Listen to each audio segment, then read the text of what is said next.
Hi friends, ഞാനിന്ന് പറയാൻ പോകുന്നത് ഈ റീസെൻ്റായി റിലീസായ കാട്ടാളൻ എന്ന മൂവിയുടെ കഥയാണ്. കേരള തമിഴ്നാട് അതിർത്തിയോട് ചേർന്നുള്ള ആനക്കൊല്ലി എന്ന വനപ്രദേശം. കാട്ടാനകളുടെ ആക്രമണം കാരണം നാട്ടുകാർ ഭീതിയിലായിരിക്കുമ്പോൾ അവരെ സഹായിക്കാൻ എന്ന പേരിൽ അവിടേക്ക് എത്തുന്ന മാരി പിന്നീട് ആ പ്രദേശത്തിന്റെ നിയന്ത്രണം തന്നെ ഏറ്റെടുക്കുന്നു.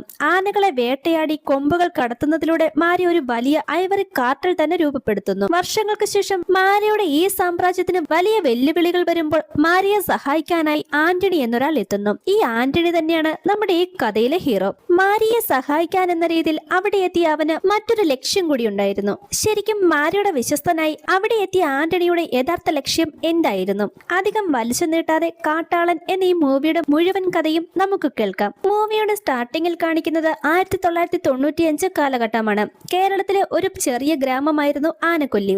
ഒരു കാലത്ത് കാട്ടാനകളുടെ ശല്യം വളരെ കുറവായിരുന്ന ഈ പ്രദേശത്ത് കാലം കടന്നു പോകും തോറും കാര്യങ്ങൾ മാറി മറിയുന്നു. കാട്ടാനകളുടെ ആക്രമണം ക്രമേണ രൂക്ഷമാകുകയും ഒടുവിൽ അത് കൃഷിയും വീടുകളും നശിപ്പിക്കുന്നതിൽ മാത്രം ഒതുങ്ങാതെ മനുഷ്യരുടെ ജീവൻ തന്നെ അപഹരിക്കാൻ തുടങ്ങുകയും ചെയ്യുന്നു. ഒന്നിനു പിന്നാലെ ഒന്നായി ആളുകൾ ആനകളുടെ ആക്രമണത്തിൽ കൊല്ലപ്പെട്ടതോടെ ഗ്രാമത്തിൽ താമസിച്ചിരുന്ന 100-ലധികം കുടുംബങ്ങളിൽ ഭൂരിഭാഗവും ആനക്കൊല്ലി വിട്ട് മറ്റിടങ്ങളിലേക്ക് കുടിയേറുന്നു. ഒടുവിൽ ചില കുറച്ച് കുടുംബങ്ങൾ മാത്രമാണ് അവിടെ അവശേഷിക്കുന്നത്.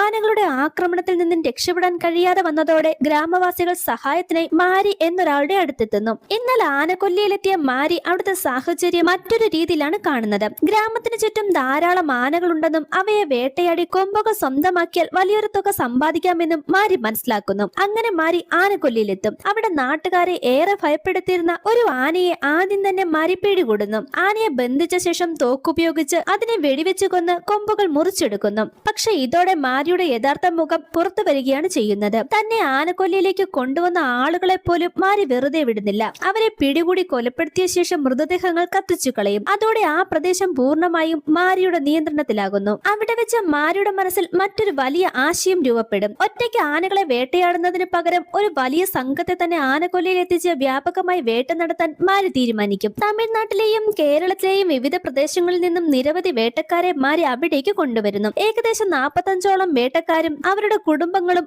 ആനക്കൊല്ലിൽ താമസമാക്കും. പകൽ സമയത്ത് വേട്ടക്കാർ കാട്ടിലേക്ക് പോകും. കിട്ടുന്ന ആനകളെയെല്ലാം വെടിവെച്ചു കൊന്ന് കൊമ്പുകൾ മാത്രം എടുത്ത ശേഷം ബാക്കി ശരീരം അവർ കത്തിച്ചു കളയും. ദിവസങ്ങൾ കടന്നു പോകുന്തോറും മാരിയുടെ കൈവശമെത്തുന്ന ആനക്കൊമ്പുകളുടെ അളവും വർദ്ധിച്ചുകൊണ്ടിരുന്നു. എന്നാൽ ഈ കൊമ്പുകൾ നാട്ടിൽ വിൽക്കുമായിരുന്നില്ല. വളരെ രഹസ്യമായ രീതിയിൽ രാമേശ്വരം വഴി ജഫ്നയ്ക്കായിരുന്നു ഈ കൊമ്പുകൾ കടത്തിയിരുന്നത്. അവിടെ നിന്നാണ് മാരിയുടെ യഥാർത്ഥ വളർച്ച ആരംഭിക്കുന്നത്. ആനക്കൊമ്പ് കടത്തുന്നതിലൂടെ ലഭിക്കുന്ന വൻ ലാഭത്തിന്റെ പങ്കുവയ്ക്കുന്നതിനെ കുറിച്ച് സംഘത്തിലെ ചിലർ ചോദ്യം ചെയ്യാൻ തുടങ്ങുന്നു. എന്നാൽ മാരിക്കെതിരെ ശബ്ദമുയർത്തുന്ന ആരെയും അയാൾ വെറുതെ വിടുന്നില്ല. തനിക്കെതിരെ നിലനിൽക്കുന്നവരെ ഓരോരുത്തരെയായും ഇല്ലാതാക്കി മാരി ആ സംഘത്തിനുള്ളിൽ തന്റെ സ്വാധീനം കൂടുതൽ ശക്തമാക്കുന്നു.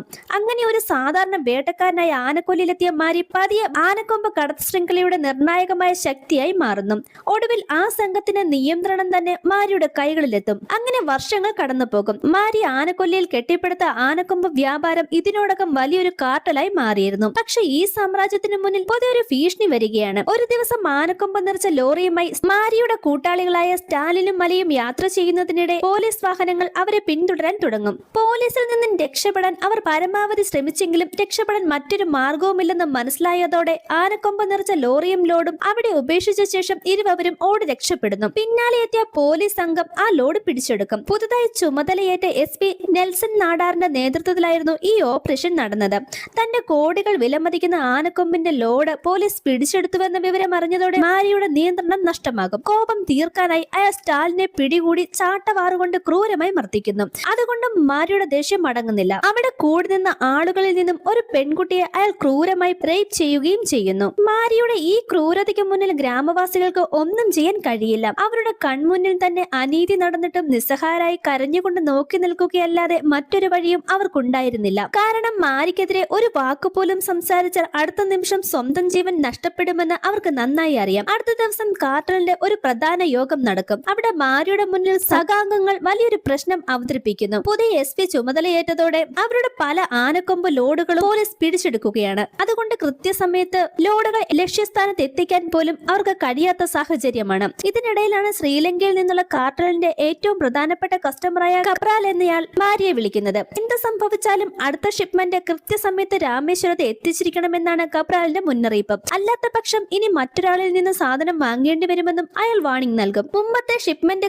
കൃത്യസമയത്ത് എത്തിക്കാൻ കഴിയാതിരുന്നതിന്റെ പേരിൽ ഗബ്രാല് ഇതിനോടകം തന്നെ രോഷാകുലനായിരുന്നു. ഗബ്രാലിനെ പോലെ വലിയൊരു കസ്റ്റമറെ നഷ്ടപ്പെടുത്തുന്നത് മാരിക്ക് വലിയ തിരിച്ചടിയാകുമെന്നും അയാൾക്കറിയാമായിരുന്നു. അങ്ങനെ സംഭവിച്ചാൽ കാർട്ടലിനുള്ളിലെ തന്റെ സ്ഥാനത്തെ പോലും അത് ബാധിക്കും. ഇതിനിടയിൽ മാരിക്കെതിരെ മറ്റൊരു പ്രശ്നം വരും. ഈ കാർട്ടലിൽ ഒരു കാലത്തുണ്ടായിരുന്ന എഡ്ഡിയെ മാരി പുറത്താക്കിയിരുന്നു. എഡ്ഡിയുടെ സഹോദരനാണ് ഇപ്പോൾ SP ആയി ഇവിടെ ചാർജ് എടുത്തിരിക്കുന്ന നെൽസൺ നാടാർ. മാത്രമല്ല പുതിയ ഫോറസ്റ്റ് മിനിസ്റ്ററുമായി എഡ്ഡിക്ക് അടുത്ത ബന്ധമുണ്ട്. ഇവരെ രണ്ടുപേരെയും ഉപയോഗിച്ച് റെഡ്ഡി തന്നെയാണ് തന്റെ ലോഡുകൾ പിടിച്ചെടുക്കുന്നതെന്ന് മാരിക്ക് മനസ്സിലാകും. തന്റെ കാർട്ടലിനെ തകർക്കാനുള്ള നീക്കത്തിന്റെ ആദ്യ പടിയാണ് ഇതെന്ന് അയാൾ തിരിച്ചറിയുന്നു. എന്നാൽ മാരി അത്ര പെട്ടെന്ന് കീഴടങ്ങുന്ന സ്വഭാവക്കാരനായിരുന്നില്ല. തന്റെ ഏറ്റവും പ്രധാനപ്പെട്ട കസ്റ്റമറായ ഗബ്രാലിന്റെ വിശ്വാസം നിലനിർത്തണമെന്നും ഷിപ്മെന്റ് എന്ത് വില കൊടുത്തും കൃത്യസമയത്ത് എത്തിക്കണമെന്നും മാരി തീരുമാനിക്കും. തവണ ലോഡ് മറ്റാരെയും ഏൽപ്പിക്കാതെ ആനക്കൊമ്പുകൾ നിറച്ച ലോഡുമായി മാരി തന്നെ രാമേശ്വരത്തേക്ക് യാത്ര തിരിക്കും. എന്നാൽ മാരിയുടെ ഈ നീക്കം മനസ്സിലാക്കി നെൽസണും സംഘവും മാരിയെ പിടിക്കാനായി കാത്തിരിക്കുകയായിരുന്നു. രാമേശ്വരം തേനി റോഡിലെത്തിയ മാരിയെ തടയാൻ നെൽസണും സംഘവും നേരത്തെ തന്നെ റോഡിൽ കാത്തു നിൽക്കുന്നുണ്ടായിരുന്നു. എന്നാൽ മാരി അവരുടെ വാഹനം ഇടിച്ചു തെറിപ്പിച്ച് രക്ഷപ്പെട്ട് മുന്നോട്ട് പോകുന്നു. അങ്ങനെ തടസ്സം തകർത്ത് ലോഡുമായി അയാൾ മുന്നോട്ട് കുതിച്ചു. പിന്നാലെ നെൽസണും സംഘവും ജീപ്പിൽ മാരിയെ പിന്തുടർന്നു. ഇതിനിടെയാണ് ഈ എഡ്ഡിയുടെ സഹോദരൻ റോബിയും അവിടെ എത്തുന്നത്. മാരിയുടെ വാഹനം ലക്ഷ്യമാക്കി അവർ വെടിയുതിർത്തു. വെടിയേറ്റതോടെ വാഹനത്തിന്റെ നിയന്ത്രണം നഷ്ടപ്പെടുകയും അത് അപകടത്തിൽപ്പെടുകയും ചെയ്യുന്നു. വാഹനത്തിൽ നിന്നും പുറത്തിറങ്ങി രക്ഷപ്പെടാൻ മാരി ശ്രമിച്ചെങ്കിലും എഡ്ഡിയുടെ ആളുകൾ അയാളെ പിടികൂടുന്നു. എഡ്ഡിക്ക് മാരിയോട് വ്യക്തിപരമായി മറ്റൊരു വൈരാഗ്യം കൂടി ഉണ്ടായിരുന്നു. വർഷങ്ങൾക്ക് മുൻപ് കൊലകൊല്ലി എന്ന ആനയെ പിടികൂടി ഈ കാടും ആനക്കൊമ്പ് കാട്ടിലും സ്വന്തമാക്കുക എന്ന ലക്ഷ്യത്തോടെയായിരുന്നു എഡ്ഡിയുടെ അച്ഛൻ ജോസഫ് ഇവിടെ എത്തിയത്. എന്നാൽ ജോസഫിന്റെ മുന്നിൽ വെച്ച് തന്നെ ആ ആന അയാളെ ആക്രമിച്ച് കൊലപ്പെടുത്തി. അന്ന് പിതാവിനെ നഷ്ടപ്പെട്ടത് തിരിച്ചു പിടിക്കണമെന്ന ആഗ്രഹമാണ് പിന്നീട് എഡ്ഡിയുടെ ജീവിതത്തിലെ ഏറ്റവും വലിയ ലക്ഷ്യമായി മാറിയത്. ഈ കാടും ഇവിടെ പ്രവർത്തിക്കുന്ന കാട്ടിലും സ്വന്തമാക്കി പിതാവിന്റെ ആഗ്രഹം പൂർത്തിയാക്കുക എന്നതാണ് എഡ്ഡിയുടെ ലക്ഷ്യം. അതുകൊണ്ട് തന്നെ മാരിയെ പിടികൂടാൻ കഴിഞ്ഞത് എഡ്ഡിക്ക് വലിയ നേട്ടമായിരുന്നു. എഡ്ഡിയുടെ സംഘവും മാരിയെ ക്രൂരമായി മർദ്ദിച്ച് വിവരങ്ങൾ പുറത്തെടുക്കാൻ ശ്രമിക്കുന്നു. എന്നാൽ അവരുടെ പിടിയിൽ നിന്നും ഒരുവിധം രക്ഷപ്പെടാൻ മാരിക്ക് സാധിക്കും. പിന്നീട് അയാൾ വീണ്ടും ആനക്കൊല്ലിയിലെത്തും. ജീവൻ രക്ഷിച്ചെങ്കിലും മാരിക്ക് വലിയൊരു നഷ്ടമാണ് സംഭവിച്ചത്. അയാളുടെ കൈവശമുണ്ടായിരുന്ന ആനക്കൊമ്പിന്റെ മുഴുവൻ ലോഡും എഡ്ഡിയുടെ ആളുകൾ പിടിച്ചെടുത്തിരുന്നു. ആ ഷിപ്മെന്റും എത്രയും വേഗം ഗുജറാത്തിലേക്ക് എത്തിക്കാനായിരുന്നു എഡ്ഡിയുടെ നീക്കം. അതിനായി അവിടെ നിന്നും പ്രത്യേക വാഹനവും ഡ്രൈവറും എത്തുന്നു. ലോഡ് ആ വാഹനത്തിലേക്ക് മാറ്റിയ ശേഷം സുരക്ഷ ഉറപ്പാക്കാൻ 2 എസ്കോർട്ട് വാഹനങ്ങളും അനുബന്ധ ആളുകളെയും ഒപ്പം അയക്കാനായിരുന്നു അയാളുടെ തീരുമാനം. ഈ പദ്ധതി വിജയിച്ചാൽ മാരിയുടെ കാർട്ടലിന്റെ നിയന്ത്രണം പൂർണ്ണമായും എഡ്ഡിയുടെ കൈകളിലെത്തും. അതോടൊപ്പം ഗബ്രാലുമായി മാരി നടത്തിയിരുന്ന പ്രധാന ഇടപാടുകളും എഡ്ഡിക്ക് സ്വന്തമാക്കാൻ സാധിക്കും. അതുകൊണ്ട് ഈ ഒരു ഷിപ്മെന്റ് എഡ്ഡിക്ക് സാധാരണ ഒരു ലോഡ് മാത്രമായിരുന്നില്ല, മാരിയുടെ സാമ്രാജ്യം പിടിച്ചെടുക്കാനുള്ള നിർണായകമായ ഒരു നീക്കം കൂടിയായിരുന്നു ഇത്. എഡ്ഡിയുടെ പദ്ധതി മാരിക്കും മനസ്സിലാക്കുന്നു. തന്റെ കയ്യിൽ നിന്നും നഷ്ടപ്പെട്ട ആനക്കൊമ്പുകൾ ഗുജറാത്തിലേക്ക് കടത്താൻ പോകുകയാണെന്ന് മനസ്സിലാക്കിയ മാരി എങ്ങനെയെങ്കിലും അത് തിരികെ പിടിച്ചെടുക്കാൻ ശ്രമിക്കും. സഹായത്തിനായി മാരി ജോർജ് എന്നയാളെയാണ് വിളിക്കുന്നത്. ജോർജ് അപ്പോൾ ഒരു വ്യക്തിയുടെ പേര് നിർദ്ദേശിക്കും. വിശ്വസിക്കാവുന്നതും ഇത്തരം കാര്യങ്ങളിൽ വളരെ മികവുമുള്ള ഒരാളാണ് ആന്റണി. അങ്ങനെ നഷ്ടപ്പെട്ട ഷിപ്മെന്റ് തിരിച്ചുപിടിക്കാനുള്ള ഉത്തരവാദിത്തം അവർ ആന്റണിയെ ഏൽപ്പിക്കുന്നു. ഗുജറാത്തിൽ നിന്നെത്തിയ ഡ്രൈവറും വാഹനവും എന്ന രീതിയിൽ ആന്റണിയാണ് എഡ്ഡിയുടെ ഗോഡൌണിൽ പ്രവേശിക്കുന്നത്. യാതൊരു സംശയത്തിനും ഇടം നൽകാതെ ആനക്കൊമ്പിന്റെ ലോഡ് വാഹനത്തിൽ കയറ്റുകയും തുടർന്ന് എസ്കോർട്ട് വാഹനങ്ങളുടെ സുരക്ഷയിൽ യാത്ര ആരംഭിക്കുകയും ചെയ്യുന്നു. എന്നാൽ പുറത്തുനിന്ന് നോക്കുമ്പോൾ സാധാരണയായി തോന്നുന്ന ഈ യാത്രയ്ക്ക് പിന്നിൽ ആന്റണിക്ക് കൃത്യമായ ഒരു പദ്ധതി ഉണ്ടായിരുന്നു. അവർ ഒരു ടണലിനടുത്തെത്തിയതോടെ ആന്റണി തന്റെ നീക്കം നടപ്പാക്കും. എസ്കോർട്ട് സംഘത്തിന് ശ്രദ്ധയിൽപ്പെടാതെ യഥാർത്ഥ ലോഡുമായുള്ള വാഹനം മറ്റൊരു വഴിയിലേക്ക് തിരിച്ചുവിടുന്നു. അതേസമയം എസ്കോർട്ട് വാഹനങ്ങളെ കബളിപ്പിക്കാൻ വേണ്ടി മറ്റൊരു ലോഡ് നിറച്ച വാഹനം യഥാർത്ഥ വാഹനത്തിന്റെ സ്ഥാനത്ത് എത്തിക്കുകയും ചെയ്യും. തങ്ങൾ ഇപ്പോഴും യഥാർത്ഥ ഷിപ്മെന്റിനെ തന്നെയാണ് പിന്തുടരുന്നതെന്ന് കരുതി എസ്കോർട്ടും സംഘവും മുന്നോട്ട് നീങ്ങും. എന്നാൽ കുറച്ചു ദൂരം പിന്നിട്ടപ്പോഴാണ് തങ്ങൾ കബളിപ്പിക്കപ്പെട്ടുവെന്ന് അവർ തിരിച്ചറിയുക. അപ്പോഴേക്കും ആന്റണി യഥാർത്ഥ ആനക്കൊമ്പുകളുമായി വളരെ വിദഗ്ധമായി അവിടെ നിന്നും രക്ഷപ്പെട്ടു പോയിരുന്നു. പദ്ധതി വിജയിച്ചതോടെ മാരിക്കും സംഘത്തിനും ആശ്വാസമാകും. പക്ഷെ ഇനി നേരിടേണ്ടത് മറ്റൊരു വലിയ പ്രശ്നമാണ്. ഷിപ്മെന്റ് രാമേശ്വരത്ത് എത്തിക്കണമെങ്കിൽ തേനി വഴിയാണ് പോകേണ്ടത്. എന്നാൽ ആ റൂട്ട് മുഴുവൻ SP നെൽസന്റെ നിരീക്ഷണത്തിലാണ്. അതിനാൽ പോലീസിന്റെ കണ്ണുവിട്ടിച്ച് ആനക്കൊമ്പുകൾ രാമേശ്വരത്ത് എത്തിക്കാൻ പുതിയൊരു തന്ത്രം ആവശ്യമായി വരുന്നു. ഇതിനായി മാരി വീണ്ടും ആന്റണിയുടെ സഹായം തേടും. ആന്റണി ആനക്കൊല്ലിയിലെത്തിയപ്പോൾ അവിടെയുള്ള അലിയും മറ്റു നാട്ടുകാരും മാരിയെക്കുറിച്ച് അയാളുടെ തുറന്നു പറയുന്നു. മാരി തങ്ങൾക്ക് എത്രത്തോളം ഭീഷണിയാണെന്നും വർഷങ്ങളായി അയാളുടെ ക്രൂരതകൾ എങ്ങനെ സഹിച്ചുവെന്നും നാട്ടുകാർ ആന്റണിയെ ബോധ്യപ്പെടുത്തും. മാരിക്ക് മുന്നിൽ ആനക്കൊമ്പിന്റെ വില മാത്രമാണ് പ്രധാനമെന്നും സ്വന്തം ലാഭത്തിനായി കൂടെയുള്ളവരെ പോലും ഇല്ലാതാക്കാൻ മടിയില്ലാത്ത വ്യക്തിയാണ് അയാളെന്നും അവർ പറയുന്നു. ഇനി മാരിയുടെ ക്രൂരതകൾ സഹിച്ച് ജീവിക്കാൻ തങ്ങൾക്ക് കഴിയില്ലെന്നും ഞങ്ങളുടെ കൂടെ നീ നിൽക്കുകയാണെങ്കിൽ നിന്റെ കൂടെ ഞങ്ങളും ഉണ്ടാകുമെന്നും ആന്റണിയോട് അവർ പറയുന്നുണ്ട്. ആന്റണി ആനക്കൊല്ലിയിലെത്തിയത് മാരിയുടെ ഷിപ്മെന്റ് ഷിപ്മെന്റ് കടത്തിക്കൊടുക്കുവാൻ വേണ്ടി മാത്രമാണോ എന്ന സംശയവും അവിടെ ഉയരുന്നു. കാരണം ആന്റണിക്ക് ഈ സ്ഥലവുമായി ബന്ധപ്പെട്ട് മറ്റൊരു ലക്ഷ്യമുണ്ടെന്ന് അലി സൂചിപ്പിക്കുന്നു. നീ ഇവിടെ വന്നതിന് മറ്റൊരു ലക്ഷ്യമുണ്ടെന്ന് എനിക്കറിയാമെന്നും അലി ആന്റണിയോട് പറയും. എന്നാൽ ആ ലക്ഷ്യം എന്താണെന്ന് ഇപ്പോൾ വെളിപ്പെടുത്തില്ല. തുടർന്ന് മാരി ആന്റണിയോട് കാര്യങ്ങൾ വിശദീകരിക്കും. DSP നെൽസനെയും മിനിസ്റ്ററിനെയും ഉപയോഗിച്ച് തന്റെ കാട്ടൽ മുഴുവൻ കൈക്കലാക്കാനുള്ള നീക്കമാണ് എഡ്ഡി നടത്തുന്നതെന്ന് മാരി പറയും. അടുത്ത ഷിപ്മെന്റ് രാമേശ്വരത്ത് എത്തിക്കാൻ കഴിഞ്ഞില്ലെങ്കിൽ വർഷങ്ങളായി താൻ കെട്ടിപ്പടുത്ത സാമ്രാജ്യം തന്നെ തകർന്നു പോകുമെന്നും മാരി പറയുന്നുണ്ട്. അതുകൊണ്ടാണ് അടുത്ത ലോഡ് തേനി വഴി സുരക്ഷിതമായി കടത്തിക്കൊണ്ടുപോകാൻ ആന്റണിയുടെ സഹായം അയാൾ തേടുന്നത്. ഈ ദൗത്യം ഏറ്റെടുക്കാൻ ആന്റണിയും തയ്യാറാകും. അതേസമയം മാരിക്കെതിരെ മറ്റൊരു ഭാഗത്ത് നീക്കങ്ങൾ ശക്തമാകുന്നു. മാരിയുടെ ലോഡുമായി നമ്മൾ വേണം ഗബ്രാലിന്റെ അടുത്ത് എത്താനെന്ന് എഡ്ഡിയും സംഘവും തീരുമാനിക്കും. അത് വിജയിച്ചാൽ മാരിയുടെ കാട്ടൽ മുഴുവനും എഡ്ഡിയുടെ നിയന്ത്രണത്തിലാക്കാമെന്നുമാണ് ഫോറസ്റ്റ് മിനിസ്റ്റർ പറയുന്നത്. അടുത്ത ദിവസം ആന്റണിയും അലിയും സ്റ്റാലിനും ചേർന്ന് ഷിപ്മെന്റുമായി യാത്ര തിരിക്കുന്നു. പക്ഷെ അവരുടെ നീക്കം SP നെൽസന്റെ ശ്രദ്ധയിൽപ്പെടും. വഴിയിൽ പോലീസ് വാഹനം തടഞ്ഞ് വിശദമായി പരിശോധിക്കും. എന്നാൽ എത്ര പരിശോധിച്ചിട്ടും സംശയിക്കാത്ത രീതിയിൽ ഒന്നും തന്നെ കണ്ടെടുക്കാൻ അവർക്ക് കഴിയില്ല.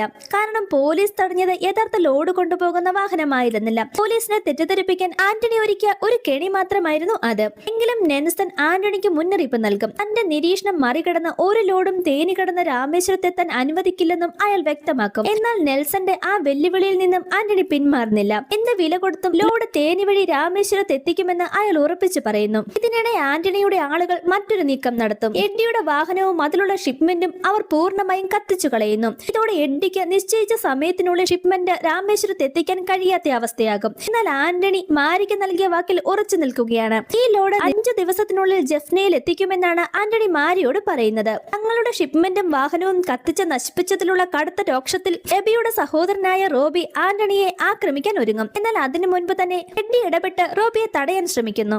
എന്നാൽ എഡ്ഡി പറയുന്നത് കേൾക്കാതെ റോബി അവന്റെ കുറച്ച് ഗുണ്ടകളുമായി ആന്റണിയെ നേരിടാൻ തന്നെ തീരുമാനിക്കും. അതിനായി അവർ ആന്റണി സഞ്ചരിച്ച വാഹനം ഇടിച്ചു തെറിപ്പിച്ചതിനു ശേഷം അവനെ ആക്രമിക്കാൻ തുടങ്ങും. എന്നാൽ വന്നവരെയെല്ലാം ആന്റണി നല്ല രീതിയിൽ പഞ്ഞിക്കിടുന്നുണ്ട്. അതുപോലെ തന്നെ റോബിയെയും വളരെ ക്രൂരമായി ആന്റണി കൊന്നുകളയുന്നു. റോബിയുടെ ഡെഡ് ബോഡി അടക്കം ആന്റണി എഡ്ഡിയുടെ വീട്ടിലേക്ക് അയക്കുന്നുണ്ട്. റോബി മരിച്ചെന്നറിയുമ്പോൾ എഡ്ഡി വളരെ ഇമോഷണൽ ആകും. ദുഃഖത്തെക്കാൾ അധികം ആന്റണിയോടുള്ള പകയായിരുന്നു അയാളുടെ മനസ്സിലുണ്ടായിരുന്നത്. എന്നാൽ ഇപ്പോൾ ആന്റണിയെ കൊല്ലാനുള്ള സമയമായിട്ടില്ല. ശരിയായ സമയം വരുമ്പോൾ ആന്റണിയെ മാത്രമല്ല മാരിയെയും ഒരുമിച്ച് ഇല്ലാതാക്കാമെന്നും ആന്റണി പറയുന്നു. 5 ദിവസത്തിനുള്ളിൽ ഷിപ്മെന്റ് ജഫ്നയിൽ എത്തിക്കാമെന്നാണ് മാരിക്ക് ആന്റണി കൊടുത്തിരുന്ന വാക്ക്. എന്നാൽ മാരി അതിനു മുൻപ് തന്നെ ഷിപ്മെന്റ് അവിടെ എത്തിക്കണമെന്ന് പറയും. പോലീസുകാർ ഒരിക്കലും സംശയിക്കാത്ത രീതിയിൽ ഒരു മാർഗവും അയാൾ കണ്ടെത്തിയിരുന്നു. രാമേശ്വരത്ത് നിന്ന് മൂന്നാറിലേക്ക് വന്ന ഒരു ബസ് അപകടത്തിൽപ്പെട്ട് 27 പേരോളം മരിച്ചിരുന്നു. മരിച്ചവരുടെ മൃതദേഹം തൊട്ടടുത്തുള്ള ഒരു ഗവൺമെന്റ് ആശുപത്രിയിൽ പോസ്റ്റ്മോർട്ടത്തിനായി എത്തിയിരിക്കുന്നു. ആനക്കൊമ്പുകൾ ആ മൃതദേഹങ്ങൾക്കുള്ളിൽ ഒളിപ്പിച്ച് രാമേശ്വരത്തേക്ക് കടത്താമെന്നാണ് മാരിയുടെ പ്ലാൻ. അങ്ങനെ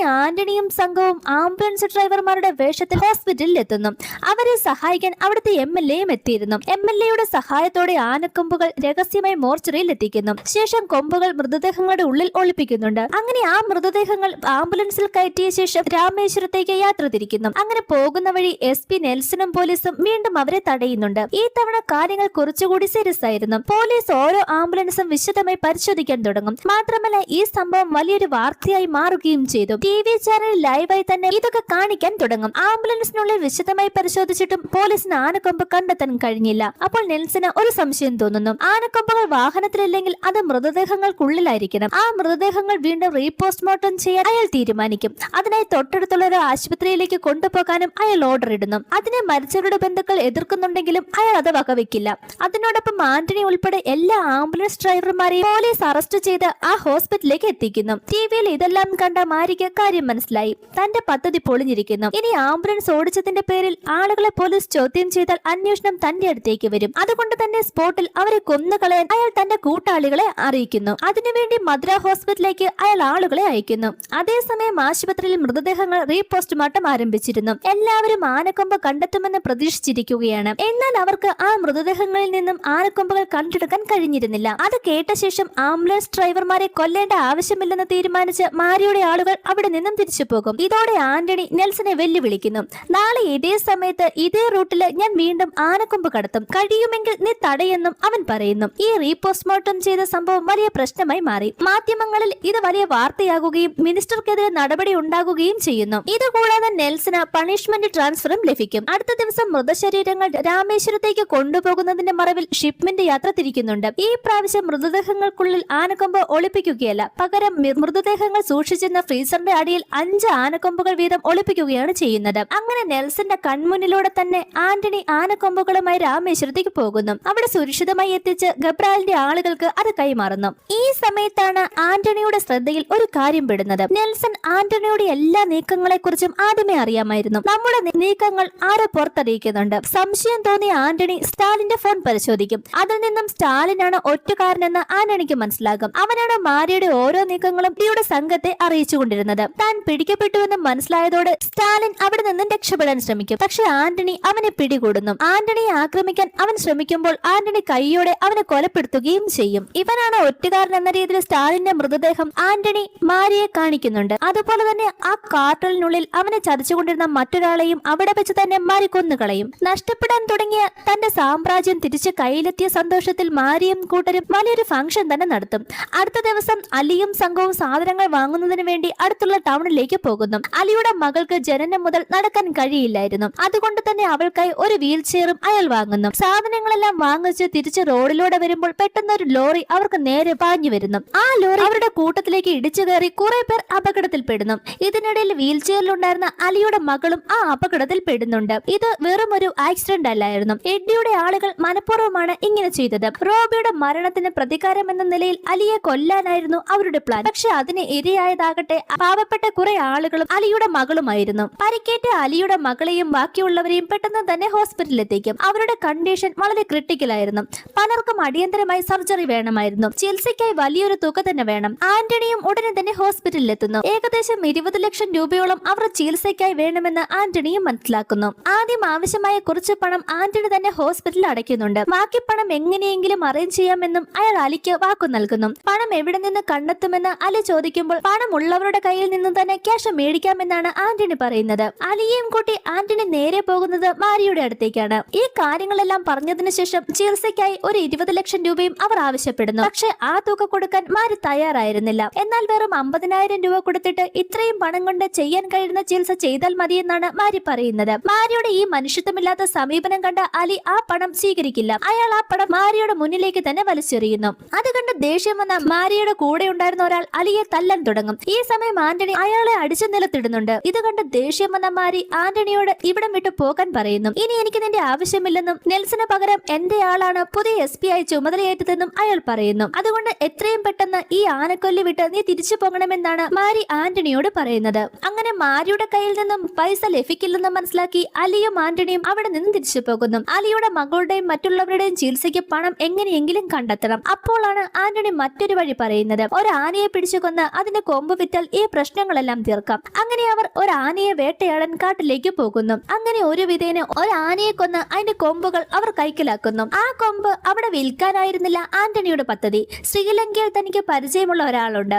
അവിടെ ചെന്ന് ആനക്കൊമ്പ് വിറ്റുകിട്ടുന്ന പണവുമായി തിരിച്ചെത്താനാണ് ആന്റണി തീരുമാനിക്കുന്നത്. രാമേശ്വരത്തെത്തിയ ആന്റണിക്ക് അലിയുടെ പരിചയക്കാരനായ സലീം ഒരു ബോട്ട് ഏർപ്പാടാക്കി കൊടുക്കുന്നു. ആനക്കൊമ്പുമായി കടലിലൂടെ ആന്റണി യാത്ര തിരിക്കുന്നു. എന്നാൽ മാരി ആന്റണി ആനക്കൊമ്പുമായി പോയ കാര്യം അറിയുകയും ഉടനെ സലീമിനെ വിളിച്ച് അവനെ ജീവനോടെ വിടരുതെന്ന് പറയുകയും ചെയ്യുന്നു. അവർ തന്നെ കൊല്ലാനുള്ള പ്ലാനിലാണെന്ന് ആന്റണിക്ക് മനസ്സിലാക്കുന്നു. ഇതോടെ ആക്രമിക്കാൻ വന്നവരെയെല്ലാം ആന്റണി തിരിച്ചും ആക്രമിക്കാൻ തുടങ്ങുന്നു.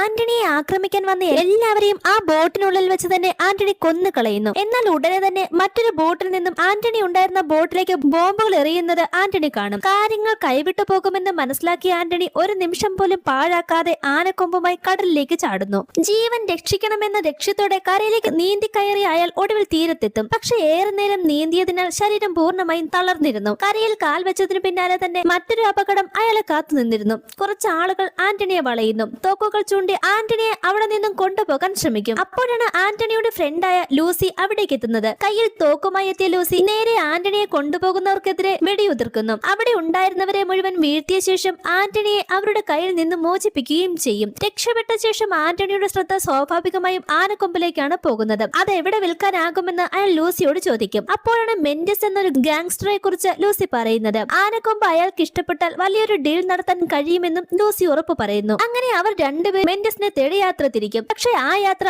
അത്ര എളുപ്പമായിരുന്നില്ല. ഈഡിയുടെ ആളുകൾ അവരുടെ നീക്കം മനസ്സിലാക്കി പിന്തുടരുന്നുണ്ടായിരുന്നു. 3 വാഹനങ്ങളിലാണ് അവർ ആന്റണിയെയും ലൂസിയെയും ഫോളോ ചെയ്യുന്നത്. എന്നാൽ അവരെയെല്ലാം ലൂസി ഷൂട്ട് ചെയ്ത് കൊല്ലും. അങ്ങനെ ആന്റണിയും ലൂസിയും മെൻഡിസ്റ്റിന്റെ താവളത്തിലെത്തുന്നു. അവിടെ കാറിൽ നിന്നിറങ്ങിയപ്പോൾ അവർ കണ്ട കാഴ്ച സാധാരണമായിരുന്നില്ല. കാടിനുള്ളിൽ നിരവധി ആളുകളുടെ മൃതദേഹങ്ങൾ കൊലപ്പെടുത്തിയ ശേഷം തൂക്കിയിട്ടിരിക്കുന്നു. ആ ഭീകരമായ അന്തരീക്ഷത്തിനിടയിലാണ് തോക്കുകളുമായി ഒരു കൂട്ടം കുട്ടികൾ അവരെ വളയുന്നത്. അവിടെയുള്ള ഒരാൾ നിങ്ങൾ എന്തിനാണ് വന്നതെന്ന് ചോദിക്കും. ലൂസി മെൻഡിസിനെ കാണാനാണ് എത്തിയതെന്നും അതിന് തെളിവെന്ന പോലെ കൈവശമുള്ള ആനക്കൊമ്പും അവർ കാണിക്കുന്നു. അതോടെ ലൂസിയെയും ആന്റണിയെയും മെൻഡിസിന്റെ അടുത്തേക്ക് കൊണ്ടുപോകും. മെൻഡിസിന് മുന്നിൽ ആനക്കൊമ്പ് വെച്ചതോടെ അയാളുടെ പ്രതികരണം വ്യക്തമായിരുന്നു. സാധനം ഞങ്ങൾക്ക് വളരെയധികം ഇഷ്ടപ്പെട്ടു. ഇതുപോലെയുള്ള കൂടുതൽ ആനക്കൊമ്പുകൾ തനിക്ക് എത്തിച്ചു തരണമെന്നും മെൻഡിസ് ആന്റണിയോട് ആവശ്യപ്പെടുന്നു. അങ്ങനെ ഡീൽ ഉറപ്പാക്കും. പണം കൈപ്പറ്റിയ ആന്റണി ലൂസിക്കൊപ്പം അവിടെ നിന്നും മടങ്ങും. പക്ഷേ ആന്റണി പുറത്തൊരു ഡീൽ വിജയകരമായി പൂർത്തിയാക്കിയപ്പോൾ ആനക്കൊല്ലയിലെ കാര്യങ്ങൾ പൂർണ്ണമായും തകർന്നുകൊണ്ടിരിക്കുകയായിരുന്നു. അപകടത്തിൽ പരിക്കേറ്റവരെ മാരി ഒന്നിനു പിന്നാലെ ഒന്നായി കൊന്നു തുടങ്ങി. അലിയുടെ കുടുംബത്തെയും അയാൾ വെറുതെ വിടുന്നില്ല. അലിയുടെ മകളെ പോലും മാരി കൊലപ്പെടുത്തുന്നു. മകളെ രക്ഷിക്കാൻ ശ്രമിക്കുന്നതിനിടെ അലിയുടെ വൈഫിനെയും അയാൾ കൊന്നുകളയും. ഇതൊന്നും അറിയാതെ ആന്റണി ആനക്കൊമ്പ് വിറ്റ് ലഭിച്ച പണവുമായി ആനക്കൊല്ലിലേക്ക് തിരിച്ചെത്തുന്നു. എന്നാൽ അവിടെ അയാളെ കാത്തിരുന്നത് ജീവനുള്ള ഒരു ഗ്രാമമായിരുന്നില്ല. ചുറ്റും മരണത്തിന്റെ ബാക്കി പത്രം മാത്രം. അവശേഷിച്ചിരുന്നത് മൃതദേഹങ്ങളായിരുന്നു. ഒടുവിൽ നാട്ടുകാർ എല്ലാവരും ഒന്നിച്ചു ചേർന്ന് മരിച്ചവരുടെ സംസ്കാരം നടത്തുന്നു. അലിയെ ആശ്വസിപ്പിക്കാൻ ആന്റണി ശ്രമിക്കുന്നുണ്ടെങ്കിലും അവിടെ നടന്നതെല്ലാം അയാളുടെ മനസ്സിൽ മറ്റൊരു തീരുമാനത്തിന് കാരണമാകും. ഇനി മാരിയുടെ ഭയത്തിൽ കഴിയാൻ പാടില്ലെന്നും ആന്റണി നാട്ടുകാരോട് പറയുന്നു. മാരിയെ ഈ നാട്ടിൽ നിന്നും പുറത്താക്കാതെ ഇവിടെ ആർക്കും സമാധാനത്തോടെ ജീവിക്കാൻ കഴിയില്ലെന്നും ആന്റണി വ്യക്തമാക്കും. പക്ഷെ ആ വാക്കുകൾ കേട്ടിട്ടും ആരും പ്രതികരിക്കില്ല. കാരണം മാരിയോടുള്ള ഭയം അത്ര വലുതായിരുന്നു. അപ്പോൾ ആന്റണി അവരോട് ചോദിക്കുന്നത്, കൊലകൊമ്പൻ എന്നറിയപ്പെടുന്ന ആനയെ പോലും നേരിട്ട് കൊല്ലാൻ നിങ്ങൾക്ക് കഴിഞ്ഞു. പിന്നെ ഒരു മനുഷ്യനായ മാരിയെ എന്തിനാണ് പേടിക്കുന്നത്? മാരിയെ പുറത്താക്കിയാൽ മാത്രമേ ഈ നാട്ടുകാർക്ക് സ്വന്തം ജീവിതം തിരികെ ലഭിക്കൂവെന്നും ആന്റണി പറയുന്നു. എന്നിട്ടും ആരും മുന്നോട്ട് വരാത്തതോടെ ആന്റണി അവിടെ നിന്നും പോകാൻ തീരുമാനിക്കും. എന്നാൽ അപ്പോഴേക്കും അവിടെയുള്ള പെൺകുട്ടികളും സ്ത്രീകളും ആദ്യം ആന്റണിയുടെ കൂടെ നിൽക്കാൻ തയ്യാറാകും. അവരെ കണ്ടതോടെ മറ്റുള്ളവരിലും ധൈര്യം വരുന്നു. കുറച്ച് സമയത്തിനുള്ളിൽ തന്നെ ഒരാൾക്ക് പിന്നാലെ മറ്റൊരാൾ എന്ന രീതിയിൽ നാട്ടുകാർ മുഴുവൻ ആന്റണിയുടെ പക്ഷത്തേക്ക് എത്തുന്നു. മാരിക്കെതിരെ പോരാടാൻ ഒടുവിൽ ഒരു ഗ്രാമം മുഴുവൻ ഒരുമിക്കും. ഇതിനിടയിലാണ് മാരിയുടെ ആളുകൾ എത്തുക. ആന്റണിയെ ഇല്ലാതാക്കുക എന്നതായിരുന്നു അവരുടെ ലക്ഷ്യം. പക്ഷെ ഈ തവണ ആന്റണി ഒറ്റയ്ക്കായിരുന്നില്ല. നാട്ടുകാരും തിരിച്ചടിക്കാൻ ആരംഭിക്കുന്നു. കാര്യങ്ങൾ കൂടുതൽ വഷളായതോടെ എഡ്ഡി മാരിയുടെ സഹായം തേടും. ആന്റണിയെ എങ്ങനെയെങ്കിലും ഇല്ലാതാക്കണമെന്ന ഒരേയൊരു ലക്ഷ്യത്തിൽ എഡ്ഡിയുടെ സംഘവും മാരിയുടെ സംഘവും ഒന്നിക്കുന്നു. അവർ വീടുകളിലേക്ക് കയറി ആളുകളെ ആക്രമിക്കാൻ തുടങ്ങും. എന്നാൽ നേരത്തെ ഭയന്ന് മാറി നിന്നിരുന്ന നാട്ടുകാർ ഈ തവണ പ്രതിരോധിക്കും. ഗ്രാമം മുഴുവൻ ഒരു യുദ്ധഭൂമിയായി മാറുന്നു. ആന്റണിയും എതിരാളികളും തമ്മിലുള്ള പോരാട്ടവും അതിരൂക്ഷമാകും. നിരവധി പേരെ അയാൾ ഒറ്റയ്ക്ക് നേരിടുന്നുണ്ടെങ്കിലും ഒടുവിൽ എതിരാളികൾ കൂട്ടമായി ആക്രമിച്ചതോടെ ആന്റണിയും കീഴടങ്ങുന്നു. അങ്ങനെ ആന്റണി നിലത്ത് വീഴും. നാട്ടുകാരെയും അവരുടെ ആളുകൾ പിടിച്ചുകെട്ടിയിരുന്നു. ഇനി എന്താണ് സംഭവിക്കാൻ പോകുന്നത് എന്നറിയാതെ എല്ലാവരും നിൽക്കുമ്പോൾ എഡ്ഡി ആന്റണിയെ കയറിൽ കെട്ടി തലകീടായി തൂക്കിയിടുന്നു. എന്നാൽ അടുത്ത നിമിഷം തന്നെ എല്ലാം മാറി മറിയും. ഒരു വെടിയുണ്ട എവിടെ നിന്നോ പാഞ്ഞെത്തി എഡ്ഡിയുടെ തലയിൽ തുളച്ചു കയറും. എഡ്ഡി അവിടെ തന്നെ മരിച്ചു വീഴും. ആ കാഴ്ച കണ്ട ആന്റണിയുടെ മുഖത്ത് ഒരു പുഞ്ചിരി വിടരും. കാരണം അയാളെ ഷൂട്ട് ചെയ്തത് ലൂസി ആയിരുന്നു. ലൂസിയും മെൻഡിസിന്റെ ആളുകളും അവിടെ എത്തിയിരുന്നു. ആന്റണി നേരത്തെ മെൻഡിസിനെ നൽകിയ വാക്ക് ഇതിന് പിന്നിലുണ്ടായിരുന്നു. കൂടുതൽ ആനക്കൊമ്പുകൾ എത്തിച്ചു തരാമെന്ന് ആന്റണി പറഞ്ഞിരുന്നു. അതിന്റെ ഭാഗമായി ആനക്കൊല്ലിയിൽ ആന്റണിക്ക് പിന്തുണ നൽകാൻ മെൻഡിസ് തന്റെ ആളുകളെ അയച്ചതായിരുന്നു. മെൻഡിസിന്റെ സംഘം എത്തിയതോടെ മാരിയുടെ ആളുകൾക്ക് പിടിച്ചു നിൽക്കാൻ കഴിഞ്ഞില്ല. ഒരാളെയും വെറുതെ വിടാതെ അവർ ആ സംഘത്തെ തകർക്കുന്നു. അവസാനം മാരിയും അവരുടെ കയ്യിൽ അകപ്പെടും. മാരിയെയും പിടികൂടി ആന്റണി തലകീഴായി കെട്ടിത്തൂക്കുന്നു. ആന്റണി നാട്ടുകാർക്ക് വേണ്ടി മാത്രമല്ല ഇതെല്ലാം ചെയ്തതെന്ന് മാരിക്ക് മനസ്സിലായിരുന്നു. അയാളുടെ പിന്നിൽ മറ്റൊരു ലക്ഷ്യമുണ്ടെന്ന് മാരി തിരിച്ചറിയുന്നു. അതെന്താണെന്ന് മാരി നേരിട്ട് ചോദിക്കും. നിനക്ക് വേണ്ടത് കാട്ടൽ തന്നെയല്ലേ? പക്ഷെ ആന്റണി മറുപടി പറയുന്നില്ല. മാരിയെ അവിടെ ഉപേക്ഷിച്ച് അയാൾ മുന്നോട്ട് നടക്കുന്നു. അതിനുശേഷം മാരിയെ ജീവനോടെ കത്തിച്ചു കൊല്ലുന്നത് അലിയാണ്. തന്റെ ഭാര്യയെയും മകളെയും കൊന്നതിന്റെ പ്രതികാരം അലി അവിടെ തീർക്കുന്നു. അതോടെ വർഷങ്ങളായി ആനക്കൊല്ലിയുടെ മേൽ ഭരണം നടത്തിയിരുന്ന മാരിയുടെ അധ്യായവും അങ്ങനെ അവസാനിക്കും. എന്നാൽ ഈ സമയത്താണ് ആന്റണിയുടെ യഥാർത്ഥ ലക്ഷ്യം എല്ലാവർക്കും മനസ്സിലാകുന്നത്. ആന്റണി കാർട്ടലുമായി ബന്ധപ്പെടാൻ വന്നത് അതിൽ പങ്കാളിയാകാനല്ല, ആ കാർട്ടലിനെ തന്നെ ഇല്ലാതാക്കുകയായിരുന്നു അയാളുടെ ലക്ഷ്യം. അതിനായി ആന്റണിയും സംഘവും അവിടെ ഉണ്ടായിരുന്നവരെയെല്ലാം ആന്റണി ഒന്നിനു പിന്നാലെ ഒന്നായി ഇല്ലാതാക്കുന്നു. വർഷങ്ങളായി ആനക്കൊമ്പിന്റെ കള്ള കച്ചവടത്തിലൂടെ കെട്ടിപ്പടുത്ത വലിയൊരു സാമ്രാജ്യം ഒടുവിൽ ആന്റണിയുടെ ആക്രമണത്തിൽ തകർന്നടിയും. ഈ സമയം ശ്രീലങ്കയിലുള്ള ഗബ്രാൽ ആനക്കൊല്ലിയിൽ നടന്ന സംഭവങ്ങളെല്ലാം അറിഞ്ഞിരുന്നു. ഉടനെ തന്നെ അയാൾ ജോർജുമായി ബന്ധപ്പെടും. ആന്റണിയെ കൊലപ്പെടുത്തി കാർട്ടലിന്റെ നിയന്ത്രണം തിരികെ പിടിക്കണമെന്നാണ് ഗബ്രാൽ പറയുന്നത്. അതോടെ ആന്റണിയുടെ അടുത്ത ശത്രുവിന്റെ വരവ് വ്യക്തമാകുന്നു. മാരിയെ തോൽപ്പിച്ച ആന്റണി ആ പോരാട്ടത്തിൽ വിജയിച്ചെങ്കിലും അതോടെ അയാളുടെ പ്രശ്നങ്ങൾ അവസാനിച്ചിട്ടില്ല. മറിച്ച് അതിലും വലിയൊരു ഏറ്റുമുട്ടലിനുള്ള തുടക്കമാണ് ഇവിടെ കുറിക്കുന്നത്. ഇത് end is not the end എന്ന് കാണിച്ചാണ് ഈ മൂവി അവസാനിക്കുന്നത്.